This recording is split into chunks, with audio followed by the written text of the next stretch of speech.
95 96 کے بعد ہی وہ جو پرانا تھیٹر تھا جس میں بامقصد پلیز ہوتے تھے وہ بالکل ختم ہوتا چلا گیا اور تھیٹر نے ایک بالکل ہی الگ رخ لے لیا.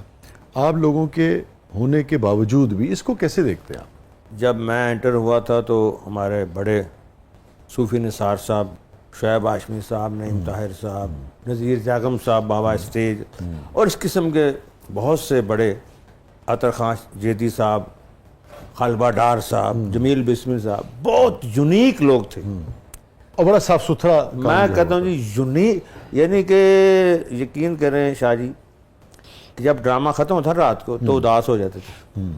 صبح سے یار کب وقت ہوگا، رات کو ریہرسل پہ جائیں گے، بیٹھیں گے ڈرامہ. یعنی ایک نشہ ہوتا تھا، ایک نشہ ہوتا، انتظار ہوتا تھا، انتظار ہوتا تھا. ایک ڈائلاگ پورا اسکرپٹ یاد ہوتا تھا، پورا اسکرپٹ ود موومنٹ.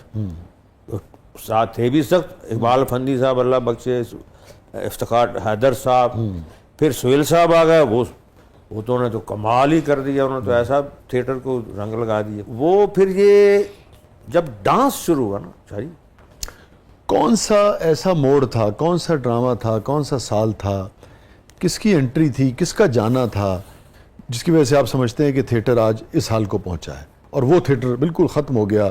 میں تو کہتا ہوں دفنی ہو گیا جو پہلے 96 میں نے عرض کی نا کہ وہ میں نام تو کسی کا لینا نہیں، کوئی نہیں، سارے وہ ٹھیک ہے، نہیں نام نہ لیں مگر کوئی خاص. وہی جب پہلے ہوا تھا ڈانس مست نائٹ شروع ہوئی تھی، مست نائٹس. یہ 96 سے ہوا، 97 سے ہوا؟ نہیں 2001 یہ تو 2001 سے، 2000 اس سے پہلے بالکل نو بالکل نہیں. تو وہ مست نائٹس جو تھیں ڈانس کی، ان میں ایک دن کی آمدنی 15 لاکھ 20 لاکھ 25 لاکھ شروع ہو گئی. جی. اب ایک آدمی کو 20 لاکھ آ رہا ہے، 25 لاکھ آ رہا ہے، اور وہ تھیٹر پہ جب کام، وہی لوگ تھے جو ڈرامہ کراتے تھے. اس سے پہلے بالکل ڈانس نہیں ہوتا تھا. نو. تو جب وہ روز کا 20 25 لاکھ 30 لاکھ تک 40 لاکھ تک بات چلی گئی تو پروڈیوسر نے کہا یار یہ تو روز ڈرامے میں ڈال دو. پھر اچھا یوں ہوا. سہیل احمد صاحب نے بڑا احتجاج کیا. پھر ڈرامہ ہوا امراؤ جان ادا، اس میں کراؤن آرم، اس میں پہلی دفعہ سہیل احمد صاحب اور ہم سارے ان کے درمیان ڈانس ہوا. تو میں نے ایسے کر کے سہیل صاحب کو دیکھا، میں اس میں نشئی بنا ہوا تھا، میں نے ایسے کر کے تو ان کی آنکھوں سے تاڑ باقاعدہ آنسو تھے. میں نے آنکھوں سے دیکھا، میں نے کہا ایسا کہ میں فیل ہو گیا، ناکام ہو گیا. اور اس وقت سہیل صاحب کے بہت خلاف بھی ہو گئے تھے نا کچھ لوگ جو ظاہر ہونا ہی. تو پھر وہ جو ان کے آنسو تھے مجھے یاد ہے کہ یار میں وہ نہیں وہ میں ناکام ہو گیا یا میں کامیاب روک نہیں سکا یا جو بھی. اور اس واقعے کے بعد، اس شام کے بعد، اس انسیڈنٹ کے بعد سہیل صاحب سے آپ کی کوئی بات ہوئی اسی وقت؟ نہیں، میں تو کیا آپس میں کوئی بات نہیں ہوئی؟ میں نے کیا بات کری، بس آپ نے دیکھا، یہ دیکھا میں نے اس اسٹیج کے اوپر دیکھا. تو میں نے کہا کتنے دکھی ہو گئے کہ پھر آہستہ آہستہ ہونا ہی تھا نا. پھر آہستہ اس وقت تو لوگ کہتے ہیں نہیں ہوگا، یہ نہیں ہوگا. باقی کوئی ایکٹر سمجھ میں نہیں آ رہی تھی کہ کیوں منع کر رہے ہیں، کیا آخر ڈانس بھی تو ایک کلچر کا حصہ ہے، ادا کی شاعری، یہ وہ لفظ چل رہے تھے تو یہ کیوں کر رہے ہیں. لیکن وہ دیکھ رہے تھے فیوچر کہ ایسا نہیں رہے گا. یہ بگڑتے پھر بگڑ گیا. پھر آپ جو ہونا تھا ہو گیا، جو ہویا ہے ہونا ہی سی. ہونی روکیاں رکدی نہیں، ایک باری جو شروع ہو جاوے گل پھر ایویں مکدی نہیں. وہی کچھ اونج بھی راواں اوکھیاں سن، کچھ گل وچ غم دا توق بھی سی، کچھ شہر دے لوگ بھی ظالم سن، کچھ شوق بھی سی. اسٹے ود اس ناظرین، کہیں نہیں جائیے گا. چھوٹے سے وقفے کے بعد واپس آتے ہیں. پروگرام کے اگلے مرحلے میں آپ کے لیے بہت کچھ ہے. آپ دیکھ رہے ہیں زبردست. ہمارے ساتھ موجود ہیں بہت ساری یادوں، بہت ساری باتوں کے ساتھ محترم جواد وسیم صاحب.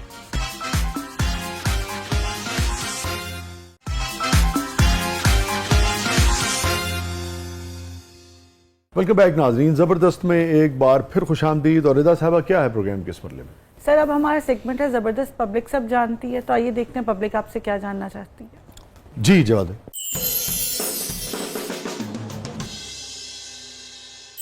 فواز صاحب مزاح کے حوالے سے اسلام کیا کہتے ہیں، اس پر ذرا رہنمائی فرما دیں۔ اسلام ایک کمپلیٹ مکمل مذہب ہے، بے شک ضابطۂ ضابطۂ حیات ہے۔ حیات ہے، اور پیدا ہونے سے لے کر موت تک کی یہ ڈائریکشن دیتا ہے ہر شعبے میں، رونا ہو، ہنسنا ہو، کاروبار ہو، زندگی ہو، شادی۔ تو مزاح جو ہے وہ تو زندگی کا ایک حصہ ہے، مزاح کے بغیر تو لوگ پاگل ہو جاتے ہیں۔ تو بلکہ میں ایک دفعہ میو ہاسپٹل میں جا رہا تھا تو ایک ڈاکٹر صاحب نے مجھے روکا، وہ کارڈیالوجی کے ڈاکٹر تھے، کہتے ہیں یار آپ کے میں دکھاتا ہوں ڈرامے جو میرے مریضوں کو تو ان کی وینز کھل جاتی، ہنس کے نا کھل جاتی۔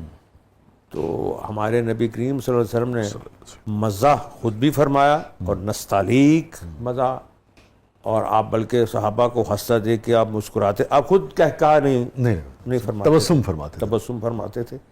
تو آپ فرماتے تھے اور خوش ہوتے تھے، بلکہ صبح اشراق کی نماز کے بعد رات صحابہ روتے رہتے تھے، قرآن بھی کہہ رہا ہے کہ تو آپ اشارہ بھی کر دیتے تھے کچھ صحابہ کو کہ چلو تھوڑا سا ان کو ہنساؤ۔ ایک صحابی تھے حذیفہ رضی اللہ عنہ اور نعمان رضی اللہ عنہ۔ تو ہنسنا ہنسانا مذاق نہیں، کسی کی دل شکنی تمسخر نہیں اڑانا، کسی کا نام نہیں رکھنا، کسی کا دل آزاری نہیں کرنی، دل شکنی نہیں کرنی، وہ نہیں۔ مزاح تو بڑا لطیف ایک ہمارے اسلام کا حصہ ہے، بلکہ ہماری امی جان عائشہ صدیقہ رضی اللہ فرماتی ہیں مجھے وہ دن یاد نہیں جس دن حضور صلی اللہ علیہ وسلم گھر میں تشریف لائے اور مسکرانا رہے۔ سبحان اللہ۔ یہ جو ابھی آپ نے بات کی، یہ بڑی اہم بات کی آپ نے۔ کیا وجہ ہے کہ ہمارے مشاہدے میں آیا ہے کہ لوگ بڑی شگفتگی رکھتے ہیں اپنے مزاج میں، دوست احباب کے ساتھ، دیگر بھی جو ان کی زندگی کے پہلو ہیں، مگر جہاں سے آپ نے جو بات کی بالکل اس کے الٹ ہم دیکھتے ہیں کہ دا مومنٹ وہ اپنے گھر میں داخل ہوتے ہیں ایک دم سے لگتا ہے کہ بالکل سارے جہان کا غم اور دکھ جو ہے وہ ان کے چہرے پہ۔ اس کی کیا وجہ ہے؟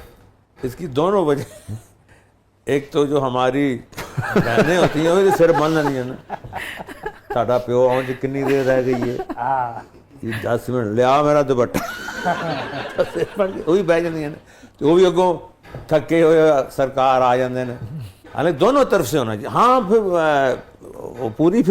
پوری بات بتا دوں پھر، جو ایک تو یہ ہو گئی مسکراتے ہوئے تشریف لاتے تھے، پھر عائشہ رضی اللہ عنہ نے فرمایا کہ مجھے وہ دن بھی یاد نہیں جس نے سیدہ فاطمہ سلام اللہ علیہ گھر میں تشریف لائی ہوں، تو نبی کریم صلی اللہ علیہ وسلم نے کھڑے ہو کر آگے بڑھ کر مسکرا کر استقبال نہ کیا، اور پھر یوں چادر مبارک اپنی بچھا دیتے، چادر چارپائی پھر کملی شریف بچھاتے، پھر بٹھاتے، پھر کہتے، یعنی ایسے یوں کر کے لے کے آتے، ایسے گھر میں پتہ چلتا کہ کوئی شہزادی آئی ہے، صاحبزادی تشریف لائی ہے۔ پھر حضرت علی بولے رضی اللہ تعالیٰ، ان کا مجھے وہ دن یاد نہیں جس دن میں گھر میں گیا ہوں اور سیدہ سلام اللہ کھڑے ہو کر مسکرا کر آگے بڑھ کر استقبال نہ کیا۔ ایک دن شاید یہ میں نے اپنی بیوی کو باتیں بتائی جو آپ کو شیئر کی ہیں، تو کچھ دن بعد میں رات کو آیا تو میری بیوی نا کھڑی ہو کر آگے بڑھ کر مسکرا کر اس نے استقبال کیا۔ تو میں نے کہا سچ بتاؤ یہ سجدہ کی سنت ادا کی؟ سبحان اللہ۔ تو کہنے لگے جی بالکل۔